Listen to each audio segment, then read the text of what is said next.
الحمد لله رب العالمين نحمده ونستعينه ونستهديه ونستغفره ونتوب إليه ونعوذ بالله من شرور أنفسنا وسيئات أعمالنا من يهده الله فلا مضل له ومن يضلل فلن تجد له وليا مرشدا اللهم صل وسلم وبارك على سيدنا محمد الفاتح لما أغلق والخاتم لما سبق ناصر الحق بالحق والهادي إلى صراطك المستقيم وعلى آله حق قدره ومقداره العظيم سبحانك لا علم لنا إلا ما علمتنا إنك أنت العليم الحكيم رب اشرح لي صدري ويسر لي أمري واحلل عقدة من لساني يفقهوا قولي رب يسر ولا تعسر رب تمم بخير وبعد قال المؤلف رحمه الله تعالى ونفعنا بعلومه وعلومكم في الدارين آمين. Pada bab yang ke-29 daripada kitab Syama'ilun Nabi sallallahu alaihi wasallam, bab berkaitan dengan cara minum Rasulullah sallallahu alaihi wasallam. Jadi pada bab ni kita akan mengetahui tentang macam mana Nabi minum. Sama ada Nabi minum diri ataupun Nabi minum duduk, dibincangkan dalam bab ini. Hadis yang ke-159.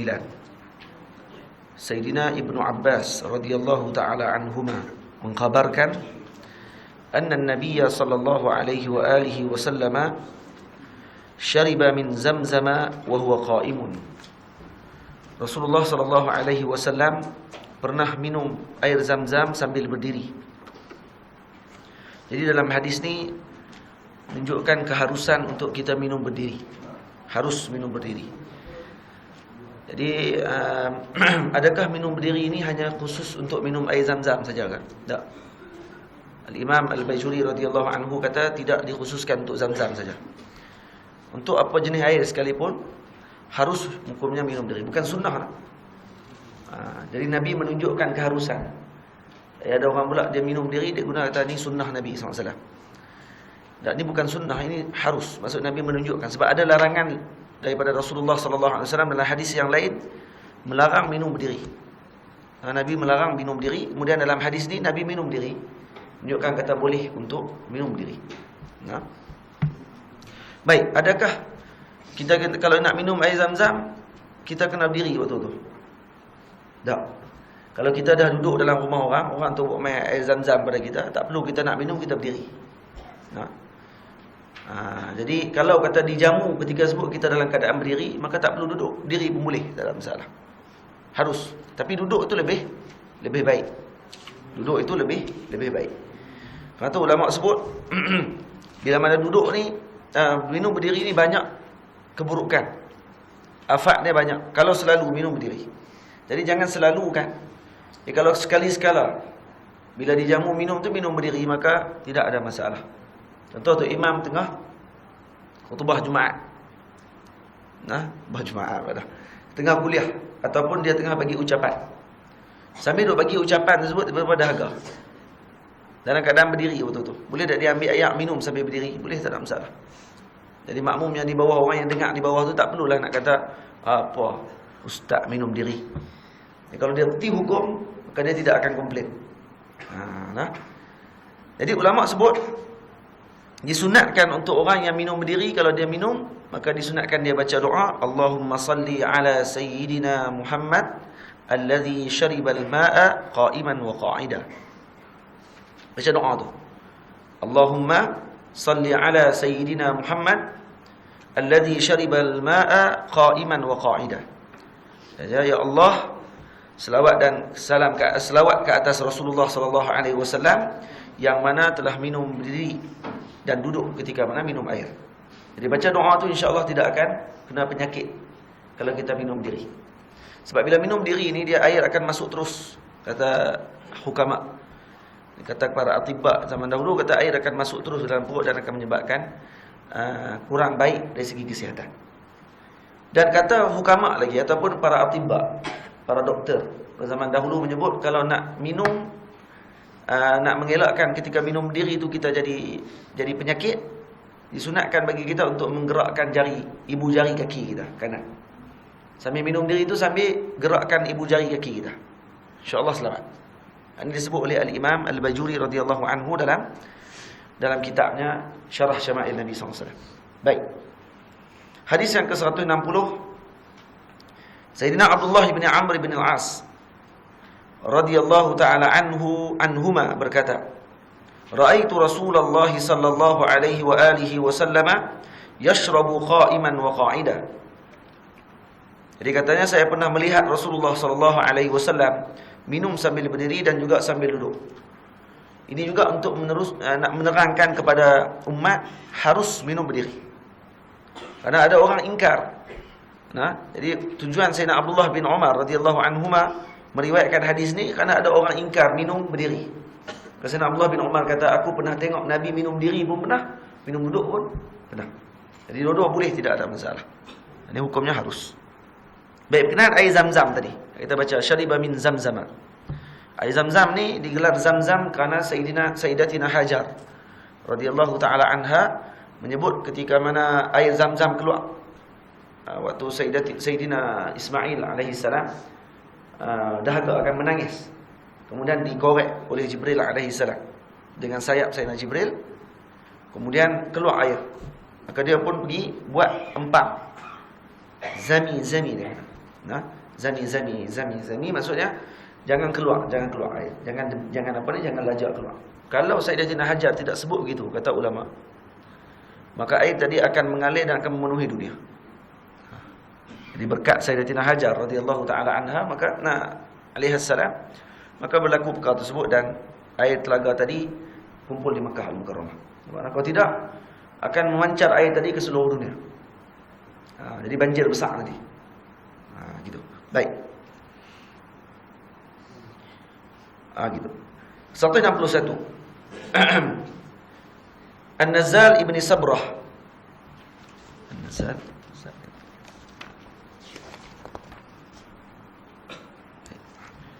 An-Nazzal ibn Sabrah radhiyallahu taala anhu berkata, Utiya Aliun radhiyallahu taala anhu wa karramallahu wajhahu alaihi salam. Saya baca tiga-tiga tu ya. Nama Sayyidina Ali kata guru saya baca tiga-tiga. Karramallahu wajhahu radhiyallahu taala anhu alaihi salam. Ini tidak ada kaitan pun kalau sebut Sayyidina Ali alaihi salam tu kaitan dengan Syiah, tidak ada kaitan. Al-Imam Al-Bukhari radhiyallahu anhu dalam kitabnya juga menyebut alaihi salam kepada Sayyidina Ali. Baik. Ada orang yang larang kata tak boleh guna karramallahu wajhahu pada Sayyidina Ali. Kerana ni dia kata ni unsur Syiah. Kita kata kalau semua bagi ke Syiah, kita nak bagi apa? Bagi ke kita sama, ke Syiah semua. Karramallahu wajhahu tadi digelar pada Sayyidina Ali. Kata semua sahabat Islam. Dia kata kenapa tidak disebut karramallahu wajhahu? Kerana dikhususkan karramallahu wajhahu ni kepada Sayyidina Ali. Kerana Sayyidina Ali ni masuk Islam ketika kecil. Dia waktu kecil lagi dan dia tidak sempat untuk menyembah berhala. Tak ada langsung dalam kehidupan dia, sekali pun dalam hidup dia tidak pernah menyembah berhala. Maka kerana itu disebut karramallahu wajhahu. Maksud Allah memuliakan wajahnya kerana tidak meletakkan wajah tersebut, yakni dahinya di bumi sujud kepada berhala. Ini yang apa ni menyebabkan dia dapat gelaran tadi. Kerana apa? Kerana dia termasuk orang yang pertama masuk Islam di kalangan kanak-kanak. Jadi ada yang pertama masuk Islam di kalangan kanak-kanak Sayyidina Ali. Yang masuk Islam di kalangan perempuan Sayyidatina Khadijah. Yang masuk Islam di kalangan merdeka Sayyidina Abu Bakar Siddiq radhiyallahu taala anhu. Yang masuk Islam di kalangan hamba Sayyidina Bilal bin Rabah. Yang masuk Islam di kalangan maula Sayyidina Zaid bin Harithah. Maula, apa beza maula dengan hamba? Dengan abd. Hamba ni yang tidak dibebaskan. Waktu tu dia masuk Islam kerana dia tidak dibebaskan lagi. Maula maksud yang telah dibebaskan. Jadi yang membebaskan dia itu akan menjadi tuan kepada dia. Maksud dia, kalau kata tuan ni bukannya maksud dia akan jadi hamba kepada lelaki tersebut, kerana dia dah dibebaskan. Contoh, Sayyidina Abu Bakar As-Siddiq radhiyallahu ta'ala anhu membebaskan Sayyidina Bilal. Dalam sejarah Sayyidina Abu Bakar yang membebaskan Sayyidina Bilal. Waktu Sayyidina Bilal disiksa, Sayyidina Abu Bakar yang bayar duit. Untuk apa ni Umayyah membebaskan Sayyidina Bilal. Jadi secara otomatik Sayyidina Bilal bin Rabah menjadi maula kepada Sayyidina Abu Bakar Siddiq ketika tersebut. Kerana dia dibebaskan oleh orang itu. Maka kalau Sayyidina Bilal ada harta, Allah SWT, kalau kata Sayyidina Abu Bakar radhiyallahu taala anhu meninggal, ada harta, Dan harta warisan tadi dah semua dah. Contohlah kalau kata tidak ada langsung ahli waris, maka ketika sebut maula tadi berhak juga untuk mengambil harta waris tersebut. Jadi ada kaitan juga dengan keluarga tadi. Cuma dah keluarlah daripada ashabul irsi dan sebagainya dalam bab warisan. Tak apa dah. Kita akan bincang tu. Jadi didatangkan kepada Sayyidina Ali radhiyallahu taala anhu wa karramallahu wajhahu alaihi salam bikuzin min ma'in wa huwa fi rahbati. Dibawa segayung air. Waktu itu dia berada di Rahbah, sebuah tempat di Kufah. Fa akhadha minhu kaffan fa ghasala yadayhi wa madmada wastanshaqa wa masaha wajhahu wa dhira'aihi wa ra'sahu. Kemudian Sayyidina Ali mengambil air itu dengan tangan, lalu basuh kedua tangan, basuh tangan dulu, cek. Kemudian berkumur-kumur, kemudian masukkan air ke dalam hidung, istinsyaq. Kemudian menyapu muka, kedua lengan sampai ke siku dan mengusap kepala, sapu kepala. Macam ambil wudu. Summa syariba minhu wa huwa qa'imun. Kemudian Sayyidina Ali karramallahu wajhah mengambil air tersebut dan minum sambil berdiri. Air bekas yang guna tu. Jadi ambil cebok, kan, guna dalam cebok tu satu, kan, basuh tangan dulu. Ambil. Tapi jangan basuh dalam tu. Dia jadi musta'mal. Kan? Tapi ni wuduk ni wuduk memanggil apa ni? Hak lagi Sayyidina Ali sebut. Hadza wudu'u man lam yuhdis. Ini wuduk bagi orang yang tidak berhadas, tidak basuh kaki. Dia tidak basuh kaki. Jadi kata Al-Imam Bajuri radhiyallahu anhu, ini bermakna wuduk ini bukan wuduk syar'i. Ini wuduk ini maksudnya adalah membasuh dan membersihkan. Al-wuduk bermakna nadhafah. Tanzif. Maksudnya untuk membersihkan diri. Maka Sayyidina Ali menggunakan perkataan hadza wudu' man lam yuhdis. Ini wuduk orang yang tidak berhadas. Kita tahu kalau kita tajdid wudu, kalau kita nak tajdidkan wudu, nak tajdid wudu tetap sama macam ni. Jadi perkataan Sayyidina Ali ini bermakna wudu bahasa saja. Maksudnya membersihkan badan. Baik. Jadi bila dia ambil air, basuh tangan. Kemudian ambil air pula, masukkan air dalam hidung, komor-komor. Kemudian ambil, masukkan dalam hidung dan keluarkan, istinsyaq. Keluarkan air bagi istinsar. Kemudian basuh muka, sapu muka. Kemudian tangan sampai ke siku. Kemudian sapu kepala. Kemudian ambil air tadi minum. Ambil air minum. Air yang bekas tu minum. Waktu dalam keadaan apa? Dalam keadaan berdiri. Maka kata Sayyidina Ali, hadza wudu'u man lam yuhdis, ini wudu' bagi orang yang tidak berhadas. Hakadza ra'aitu Rasulullah sallallahu alaihi wa alihi wasallam fa'al. Ini aku tengok Rasulullah buat, kata Sayyidina Ali. Jadi kita boleh ambil sunnah ni kalau kata kita nak menyejukkan badan kita, kita tidak mau ambil wudu'. Kalau ambil wudu' pun bagus, tak ada masalah. Elok tak basuh kaki je. Lepas basuh kaki, minum air. Boleh. Ambil air bekas wudu' kita tadi, minum. Ini air yang ubat. Air ubat, dan air ni air syifa. Jadi ambil minum air tersebut. Boleh, tak ada masalah. Dan ini adalah sunnah Rasulullah sallallahu alaihi wasallam. Gitu. Boleh tak? Sayyidina Anas ibni Malik radhiyallahu taala anhu mengkhabarkan. Jadi dalam hadis, dalam bab ni banyak cerita berkenaan dengan permulaan ni, cerita bab Nabi minum diri ke minum duduk. Minum duduk makruf, tak perlu cerita pun tak apa. Masalah minum diri ni yang jadi masalah orang. Kadang-kadang tengok kalau ustaz minum diri sikit, dia ustaz minum diri. Jadi kalau dah mengaji kitab ni, dia dah tahu kata minum diri ni harus. Cuma jangan selalulah minum diri. Baik. Dan Nabi SAW hukum minum diri ni harus, tapi wajib bagi Nabi untuk buat, untuk menerangkan kepada umat. Wajib bagi Nabi untuk buat perkara tersebut. Untuk terang kepada umat, kata boleh buat perkara itu. Macam tu juga kencing berdiri. Kencing duduk sunnah. Kencing berdiri harus. Hukumnya harus. Bukannya haram. Tapi haram terus. Makruh. Tak. Harus hukumnya. Terkait keadaan berhajat. Bila berhajat lah. Ataupun tak ada hajat apa, tengok masuk dalam tandas, tengok tandas penuh. RNR. Ada tempat mangkuk tu. Selok jubah, kencing. Dah pakai jubah. Kita dah pakai jubah. Pakai kain pelikat malu lah. Selok jadi nak kena masuk dalam jamban je lah. Masuk dalam tandas juga. Tapi kalau kata kita pakai seluar, kita nak kencing waktu ketika sebut, boleh atau tidak? Tak ada masalah. Hukumnya harus. Tapi lebih baiknya tidur pula lah. Tapi lebih baiknya kencing dalam keadaan duduk. Itu yang selalu Nabi SAW lakukan. Sekali-sekala aja. Yang disebut dalam hadis, Nabi kencing berdiri ketika sakit. Nabi tidak boleh duduk ketika itu. Nabi kencing berdiri. Tapi tidaklah menjadi makna kata waktu sakit je boleh minum diri, kencing berdiri.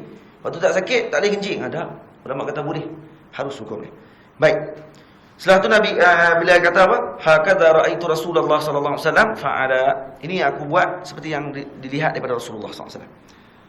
Sayyidina Anas ibn Malik radhiyallahu taala anhu mengkhabarkan anna an-nabiy sallallahu alaihi wa alihi wasallam kana yatanaffasu fil ina'i thalathan idza shariba wa yaqulu huwa amra'u wa arwa. Kata Sayyidina Anas ibn Malik radhiyallahu taala anhu, sesungguhnya Rasulullah sallallahu alaihi wasallam menarik nafas di luar bekas minuman banyak 3 kali. Jadi Nabi tidak akan minum bernafas dalam lumpur. Bernafas dalam air. Jadi kalau Nabi minum, Nabi tidak ambil cawan tu, kemudian Nabi sambil tu. Kita ni kalau minum gegok gitu. Tak boleh gitu. Itu Nabi tidak buat. Baik, kalau macam mana? Ada seorang ni tanya kat saya. Dia pernah tengok ada seorang ni, dia kata ada satu cerita. Seorang syekh yang besar, ulama, dia ambil air, kemudian dia minum depan seorang khalifah. Dia minum air tadi dengan teguk yang banyak. Gelugok. Lepas tu baru letak. Lepas tu khalifah ni terus kata kat dia. Kata apa? Kata ulama. Kan? Ulama besar. Tapi minum tak ikut sunnah. Dia kata kenapa pula? Kerana tidak, Nabi SAW bernafas sebanyak 3 kali di luar bekas minuman. Maka ulama tu jawab apa? Tu baru nafas sekali, dia kata. Tu baru sekali. Jadi apa yang masuk di sini? Ni faham. Kita kena baca hadis. Kita tidak belajar dengan guru, mungkin tidak faham. Faham dia kena ambil dengan guru. Macam mana cara dia sebenarnya minum? Minum kalau teguk banyak kali, lagi tidak nafas dalam air tersebut, maka dikira sekali. Faham? Dia kalau kita minum gelugok, kemudian tak. Sekali. Lepas tu tarik lagi. Gelugok. 2 kali. Jangan sambil gelegok, sambil bernafas dalam tu. Itu tak boleh. Yang tu makruh. Makruh gitu. Boleh faham tak? Jadi jangan marahlah kalau tengok lepas ni anak kita gelegok, tapi dia tidak bernafas. Ni kalau yang masalah dia kalau bernafas baru kita teguk dia. Jangan nafas dalam air. Kerana ni masalah pada penyakit, jadi pada kesihatan nanti akan bermasalah. Jadi itu cara Nabi SAW minum. Tapi kalau kita nak minum contoh 1, tak balik. 2, tak balik. 3, boleh juga, tak ada masalah. Dua-dua betul. Dua-dua betul. Yang tak betulnya kalau kita piduk salahkan orang, tapi kita tak erti. Itu yang tak betul. Wa yaqulu huwa amra'u wa arwa. Maka baginda Nabi SAW kata cara seperti ini lebih menyegarkan dan menyihatkan dan menghilangkan haus. Ini lebih menghilangkan, lebih menyegarkan dan menyihatkan tubuh badan kalau minum cara macam tu. Karena kalau bernafas dalam air, ini akan menyebabkan penyakit. Lawan pada perkataan Nabi SAW. Seolah kata kalau Nabi beritahu, kalau minum dengan cara bernafas dalam air, penyakit. Itu maksud Rasulullah SAW. Sayyidina Ibnu Abbas radhiyallahu taala anhuma berkata, anna an-nabiy sallallahu alaihi wa alihi wasallam kana idza shariba tanaffasa marratain. Jadi sungguhnya apabila Nabi SAW minum, baginda SAW bernafas sebanyak 2 kali pada setengah keadaan. Jadi kadang-kadang bernafas 3 kali. Itu selalunya Nabi bernafas 3 kali. Dia minum, kemudian letakkan nafas. Kemudian minum lagi, kemudian nafas. Kemudian minum lagi, kemudian nafas 3 kali. Kadang-kadang Nabi buat 2 kali saja. Gitu. Faham? Dan kalau waktu Nabi makan, Nabi tidak akan minum sekali dengan makan. Ini sebut. Tapi kita ni memanglah sebaca hadis kita tahu, tapi tak nak beramai yang tu. Dia jadi nak minum juga ayat. Orang tua kata kalau minum sambil makan perut borai. Betul ke? Betul tak? Patutlah pun kan. Sayyidina Kabsyah radhiyallahu taala anhu berkata, "Daqala alayya Nabiy sallallahu alaihi wa alihi wasallam fashariba min fi qirbatin." Jadi min yang pertama tu huruf jar, fi yang kedua tu bukannya huruf. Fi yang kedua tu isim. Kalau kita mengaji kan, kalau kita mengaji nahwu, kalau kita buka matan al-jurumiyah. Ya. Al-kalamu huwa lafzul murakkabul mufidu bil wad'i wa aqsamuhu salasatun ismun wa fi'lun wa harfun ja'a li ma'na. Kemudian wal harfu wa min wa ila wa an wa ala wa fi wa rubba wal ba wal kaf wal lam. Min, ila, an, ala, fi. Ni min, fi pun ada juga. Ni termasuk huruf. Tapi tiba-tiba baca kat sini fasyariba min fi khirbatin. Dalam nahwu kalau kita mengaji min mana boleh masuk dengan fi. Jadi fi di sini bukan maksudnya huruf. Fi ni maksudnya famun. Mulut. Jadi fi ni bukan huruf lah. Fi ni isim. Isim tu dah isim, kata nama. Bukan gila isim. Dakhala alayya an-nabiy sallallahu alaihi wasallam. Nabi masuk ke rumah saya. Kata Sayyidina Kabsyah. Kemudian Nabi sallallahu alaihi wasallam minum daripada mulut khirbah. Khirbah ni bekas air yang dibuat daripada kulit kambing. Seekor kambing kalau kata dibelah di kepala tu, kerak kepala sebelah. Kemudian dijahit kembali. Lepas disiap kulit dia, kambing tersebut, kemudian dijahit balik. Dan di bahagian tengkok kambing tu dijadikan tempat minum. Yang dulu-dulu buat gitu. Jadi buatkan proses sampai tidak akan bau kalau kita letakkan air dalam tu. Kemudian digantung. Kalau di Mesir ada lagi. Orang masih bawa lagi. Ada kadang-kadang kita jumpa bawa duduk belakang badan. Dia tanggung air belakang badan dia. Jumpa kadang dia akan tuang air ke orang.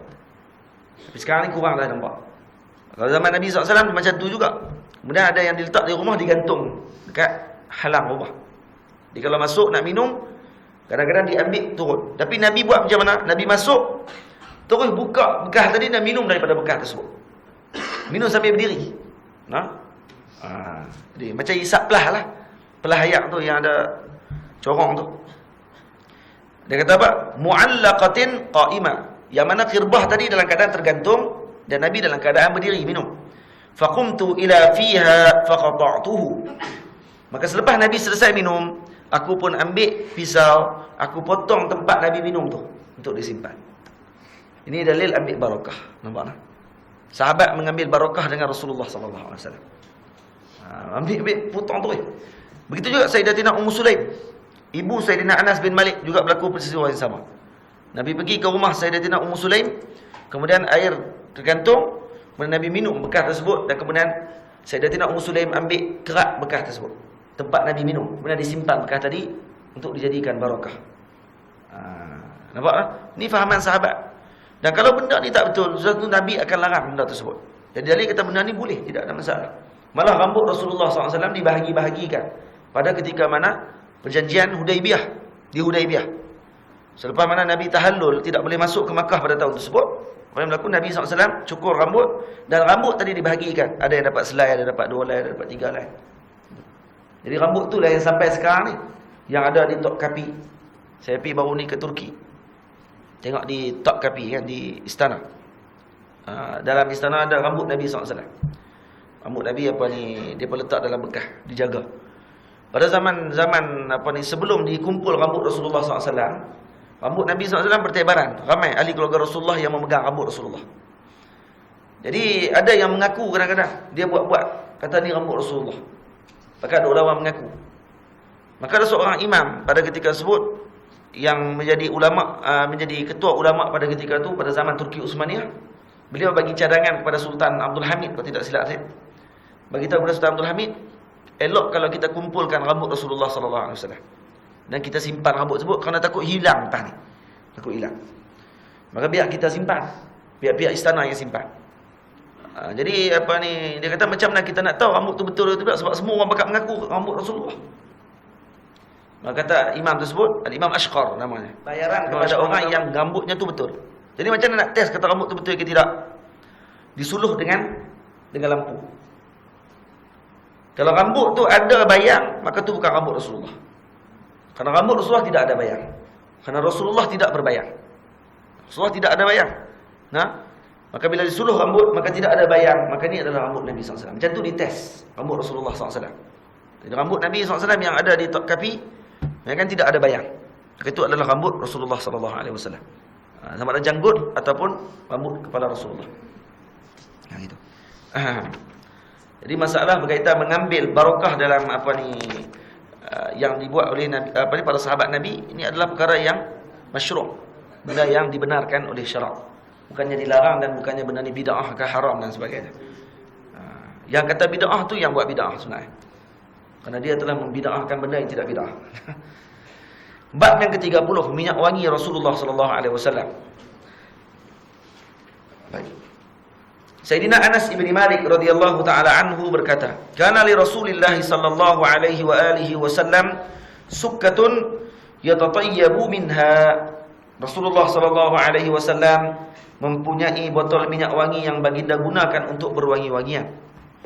Jadi Nabi ada simpanan khas minyak wangi. Nabi dah wangi. Nabi peluh Nabi itu sendiri dah wangi. Sayyidatina Ummu Sulaim pergi tadah peluh Nabi SAW semata-mata untuk mewangikan minyak wangi kami ya Rasulullah, kata Nabi. Kata Sayyidina Ummu Sulaim.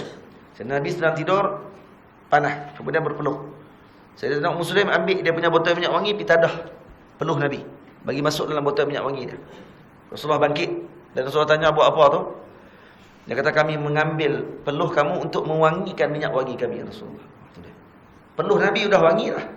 Peluh kita tak ada orang nak tadah lah.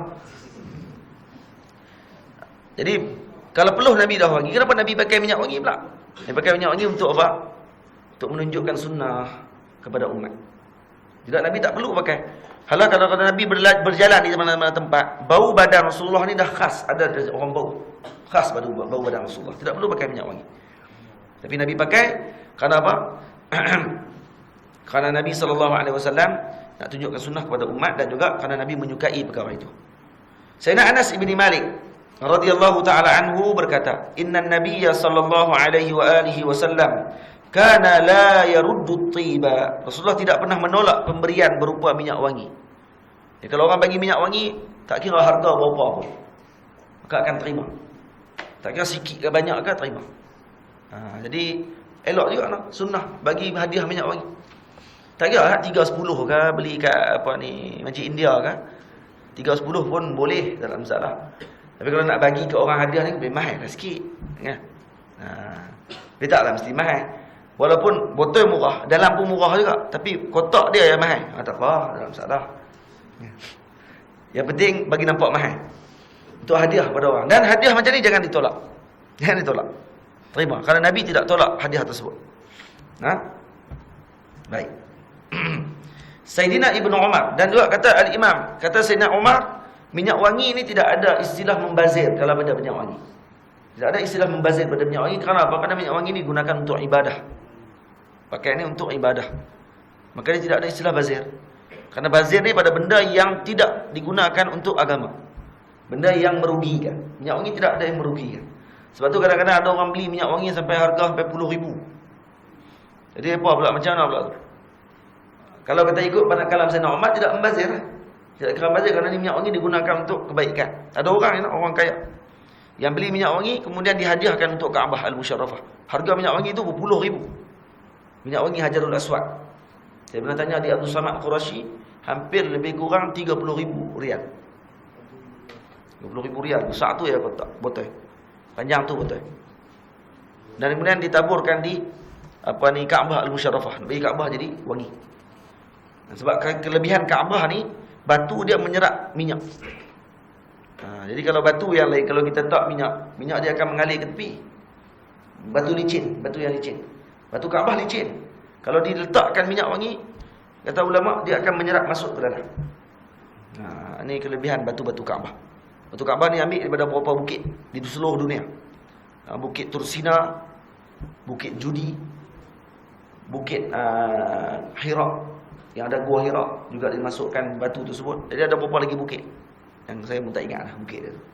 Itu sejarah Kaabah lah. Baik. Itu minyak wangi. Jadi kita masuk dalam kedai mahal-mahal tu, pergi tengok lah. Nak beli tobat dah, duit tak ada. Jadi tapi orang yang jual di kedai ni, dia bagus. Kita masuk tanya, minyak wangi ni berapa ni? Ambar. Ambar ni berapa? Ambar harganya 10 ribu. Boleh test lah? Boleh. Dia ambil sikit, 10 ribu atas tangan. Ni 10 ribu ni. Tanya hak ni pula, hak ni 5 ribu. 15 ribu atas tangan. Kemudian buh lagi pula 20 ribu, 30 ribu, berpuluh ribu atas tangan ni. Lepas tu malu lah nak keluar, tak beli apa. Dah berpuluh ribu dah kena. Campur minyak wangi macam-macam.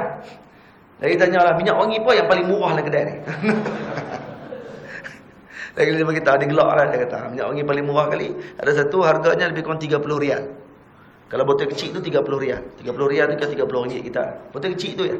Dia kata beli satu dapat satu lagi hadiah. Jadi kita pun kata ambil yang tu lah. Kau beli juga lah daripada tak beli tu. Pandai lah. Tu baru peniaga. Kita minta habis pun dia bagi. Lain kali takkan nak keluar saja. Mesti malu. Kalau orang ada maruah atau tak maruah memang dia buat tak tahu ya.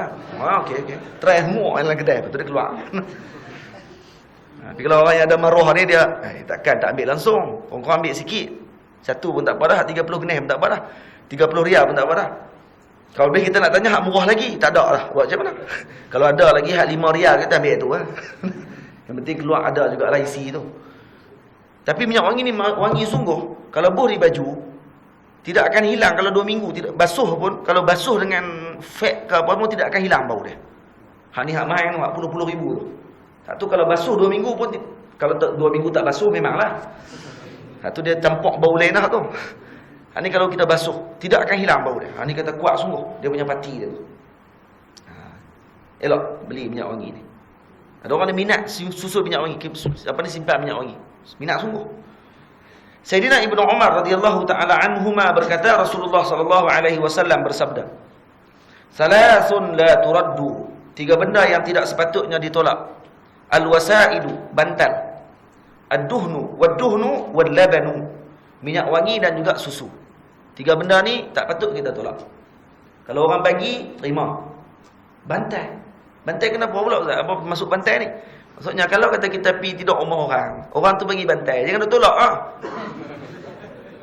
Nah, nak pergi tidur nak ambil bantai. Oh, tak apa.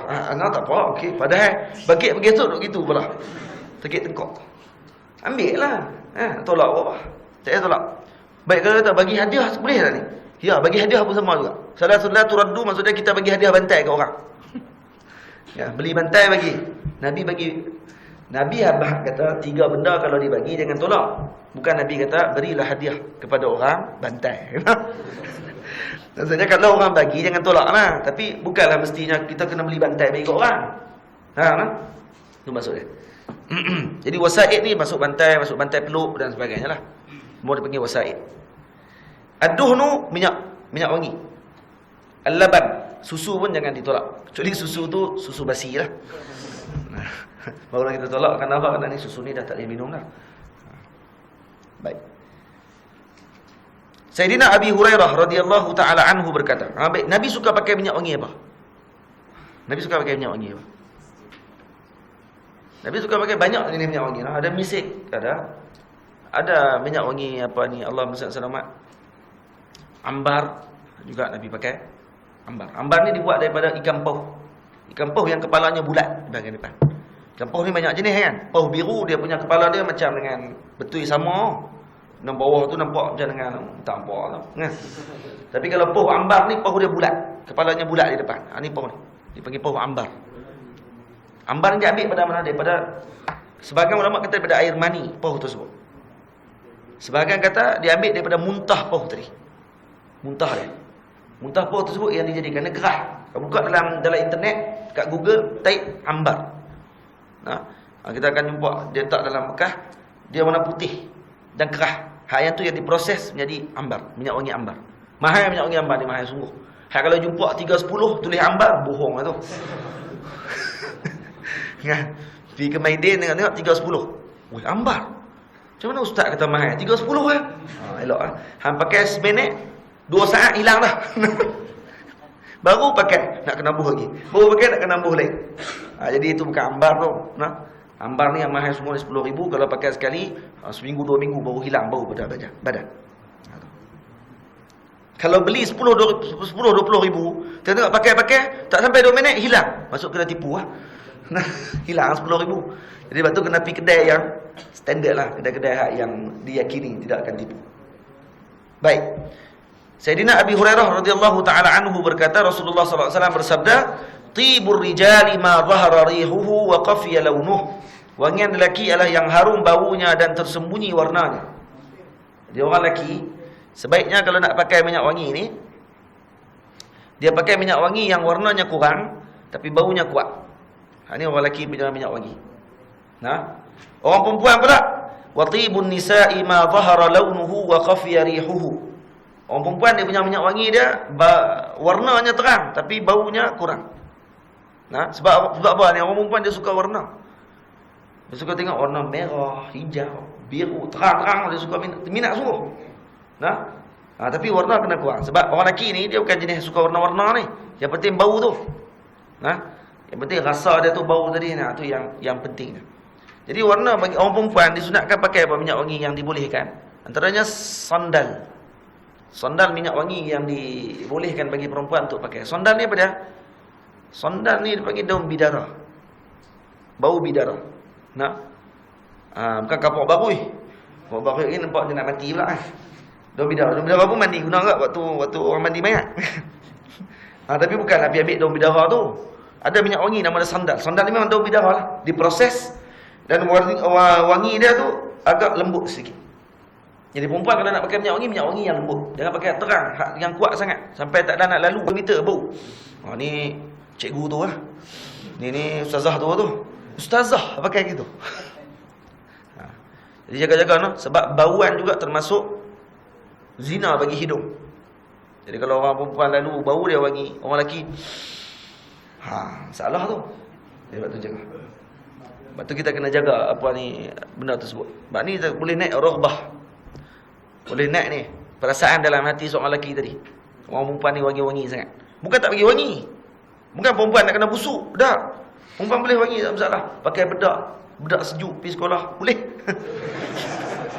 Tak masalah. Maksudnya pakai yang boleh wangi tidak nama. Tapi jangan terlalu wangi yang menyebabkan jadi fitnah. Apa tu Nabi ajak dah. Maksudnya yang tersembunyi baunya. Maksudnya bukan tak ada bau. Nabi tak kata watibun nisa' ma dhahara launuhu wala rihalah. Nabi tak kata yang bau bagi perempuan ni kena pakai minyak wangi yang tidak ada, yang bau, warnanya terang tapi tak bau apa langsung. Yang tu pakai minyak masak. Jadi pakai minyak apa ni? Boleh pakai minyak wangi tak masalah, cuma jangan kuat baunya. Itu perempuan lah. Orang lelaki boleh tak masalah. Sebab orang lelaki tak ada aurat apa. Bukan ni masalah aurat, ni masalah fitnah. Perempuan lah, orang lelaki yang pakai minyak wangi tak mana pun dia tak difitnah seperti orang perempuan. Perempuan ni fitnah besar. Fitnah ni benar, fitnah ni ujian dia bagi, ujian. Bukan tuduhan lah. Ujian. Sayyidina Abu Uthman An-Nahdi radhiyallahu taala anhu mengkhabarkan bahawa Rasulullah sallallahu alaihi wasallam bersabda, "Idza u'tiya ahadukum ar-raihan fala yaruddahu fa innahu kharaja minal jannati." Apabila salah seorang daripada kamu diberikan raihan, yakni semua jenis tumbuh-tumbuhan yang berbau harum. Raihan ni semua bau-bauan ataupun bunga dan sebagainya, kalau dibagi jangan tolak. Karena ini semua daripada syurga Allah Ta'ala. Tapi masukkan bagi di sini ni, bagi hadiah lah kepada orang. Ya, duk faham maklim pula. Dia faham, oh, rupanya boleh lah mengorat pakai bunga. Lepas tu bila bagi bunga, kawan tu tolak tak mau terima bunga, buat keluar hadis ni. Idza u'tiya ahadukum ar-raihan fala yaruddahu. Mengorat pandai. Lepas tu guna hadis ikut suka. Ini bagi ni kepada sama-sama kita lah, yang tidak menimbulkan fitnah. Boleh bagi. Saya bagi dekat kawan saya yang lelaki, bagi kat dia bunga.